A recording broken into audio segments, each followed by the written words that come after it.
আসসালামু আলাইকুম everyone, welcome back to my channel Mukti's cooking world. আমি সাধারণত আমার ঘরে যেভাবে চিকেন দো পেঁয়াজাটা করে থাকি, আজকে সেই রেসিপিটা আপনাদের সাথে শেয়ার করব, যেটা কিনা আমার খুবই পছন্দের। একদমই ঘরোয়া মশলা এবং খুবই অল্প সময় এই রান্নাটা করে নেওয়া যায়, যেটা কিনা আপনারা ভাত, রুটি, পরোটা, পোলাও, এমনকি ফ্রাইড রাইসের সাথেও পরিবেশন করতে পারবেন। আশা করছি আপনাদের কাছে রেসিপিটি ভালো লাগবে। তো চলুন দেখে নেওয়া যাক কিভাবে তৈরি করতে হয় এই মজাদার খাবারটি। প্রথমেই আমি চুলায় একটা ফ্রাই প্যান বসিয়ে নিয়েছি। এবার এর মধ্যে আমি দিয়ে দিচ্ছি 1/3 কাপ পরিমাণ রান্নার রেগুলার তেল। এবার এখানে আমি একটা চিকেন ছোট টুকরো করে কেটে নিয়েছি। তো চেষ্টা করবেন একটু বেবি চিকেন নেওয়ার জন্য, এতে করে রান্নাটা যেহেতু খুবই অল্প সময় করা হয় তো ভালো হয়। এবার তেলের মধ্যে সরাসরি আমি চিকেনের টুকরোগুলো ছেড়ে দিলাম এবং তেলের উপরে হাই হিটে এই চিকেনের টুকরোগুলোকে আমি 2 থেকে 3 মিনিটের মতো ভেজে নিব। অবশ্যই চুলার আঁচটা হাইতে রাখতে হবে এবং এই পুরো রান্নাটাতেই চুলার আঁচটা হাইতে থাকবে, যার কারণে কিন্তু টেস্টটা একটু অন্যরকম হবে। 2-3 মিনিট ভেজে নেওয়ার পরে এবার এর মধ্যে আমি 3 টেবিল চামচ পরিমাণ আদা রসুন বাটা দিয়ে দিলাম। এখানে আদা আর রসুন একসঙ্গে আছে। সাথে দিয়ে দিচ্ছি 3টা এলাচ, 2 টুকরো দারচিনি আর কয়েকটা লবঙ্গ। এবার আদা রসুন সহ চিকেনটাকে তেলের উপরে আমি মিনিট 5 ভেজে নিলাম। দিয়ে দিচ্ছি স্বাদ মতো লবণ। এবার দিয়ে দিচ্ছি 1 চা চামচ পরিমাণ হলুদের গুঁড়া, দিচ্ছি 1 চা চামচ পরিমাণ জিরার গুঁড়া, দিয়ে দিচ্ছি 2 চা চামচ পরিমাণ লাল মরিচের গুঁড়া, তবে নিজের স্বাদ অনুযায়ী ঝালটা বাড়িয়ে কমিয়ে ব্যবহার করতে পারবেন। এবার গুঁড়া মশলা দেওয়ার পরেই একইভাবেই তেলের উপরে হাই হিটে চিকেনটাকে ভাজতে থাকতে হবে এবং এই পুরো রান্নাটাই কিন্তু হাই হিটে করতে হবে, আমি আবারও বলছি।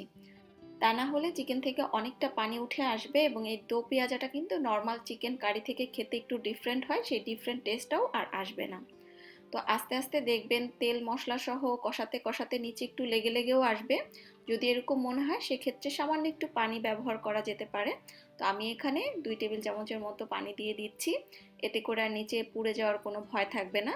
তো যখনই মনে হবে যে এরকম লেগে আসছে বাট চিকেনটা প্রপারলি সিদ্ধ হয়নি, তখনই আপনি চাইলে এরকম একটু পানি ব্যবহার করতে পারবেন। এই রান্নায় আমি আলাদা করে চিকেনটাকে ঢাকনা দিয়ে ঢেকে সিদ্ধ করব না। তো আস্তে আস্তে অলরেডি কিন্তু চিকেন সিদ্ধ হওয়া শুরু হয়ে গিয়েছে, দেখতেই পাচ্ছেন। এখানে একটা বাটিতে আমি একটা বড় সাইজের টমেটো কেটে নিয়েছি আর আমি এরকম একটু টুকরো টুকরো করে কেটে নিয়েছি। চেষ্টা করবেন এই রেসিপির জন্য অবশ্যই টমেটোটা ব্যবহার করার জন্য। তো আমি টমেটোগুলো সরাসরি চিকেনের মধ্যে দিয়ে দিচ্ছি। আমি এই দো পেঁয়াজাটাই কিন্তু আলাদা করে পেঁয়াজ কুচিটা ব্যবহার করছি না, আমি পেঁয়াজ ব্যবহার করব যেটা পরবর্তীতে লাস্টের দিকে অনেকটা আলাদা একটা টেস্ট আনে আর দিবে সেটা। কিন্তু এখানে আমি গ্রেভির জন্য কোনো পেঁয়াজ ব্যবহার করছি না, সেই জন্য টমেটোটা চেষ্টা করবেন ব্যবহার করার জন্য, এতে করে খুব সুন্দর একটা গ্রেভি হবে টমেটোর কারণে। টমেটো দেওয়ার পরেও একইভাবে মশলা সহ এটাকে নেড়েচেড়ে রান্না করতে হবে। আর আপনারা চেষ্টা করবেন একটু বেবি চিকেনটা নেওয়ার জন্য, এতে করে খুব দ্রুত সিদ্ধ হয়ে যাবে। আমি আবারও 2 টেবিল চামচের মতো পানি দিয়ে দিলাম যাতে করে নিচে পোড়া লেগে না যায়। আর এই তো একটু একটু করে নাড়তে হবে, যদি মনে হয় যে নিচে লেগে আসছে সেক্ষেত্রে অল্প একটু পানি দিবেন, বাট পুরো রান্নাটাই করতে হবে হাই হিটে। এখানে আমি 1 কাপ থেকে সামান্য একটু বেশি পেঁয়াজ নিয়েছি আর পেঁয়াজগুলোকে এরকম বড় করে টুকরো করে কেটে তারপরে পাপড়িগুলো ছাড়িয়ে নিয়েছি।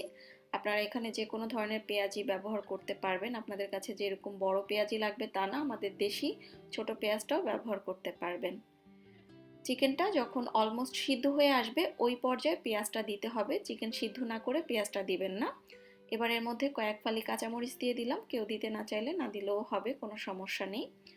এবার পেঁয়াজ দেওয়ার পরে ভালোভাবে চিকেনের সাথে মিশিয়ে ওই একইভাবে হাই হিটে আরও মিনিট 5 রান্না করে নিব।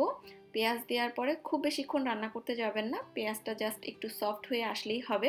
পেঁয়াজের মধ্যে হালকা একটু ক্রাঞ্চি পান থাকলেই এটা খেতে বেশি মজার হয়ে থাকে।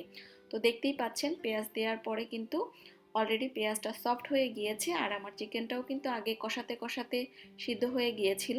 তো আমার রান্নাটা অলমোস্ট শেষের দিকে। নামানোর আগে আমি সামান্য একটু ধনিয়া পাতা ছিটিয়ে দিচ্ছি, যদি হাতের কাছে না থাকে সেক্ষেত্রে না দিলেও হবে, তবে দিলে সুন্দর একটা ফ্লেভার আসে।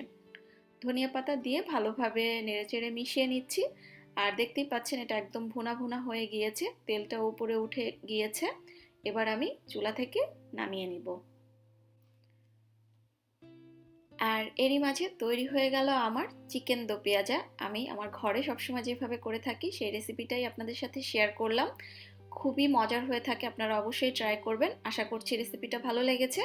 ভালো লাগলে অবশ্যই ভিডিওটিতে একটা লাইক দিবেন আর চ্যানেলটি সাবস্ক্রাইব করে পাশেই থাকবেন। আজকের মতো বিদায় নিচ্ছি। আল্লাহ হাফেজ।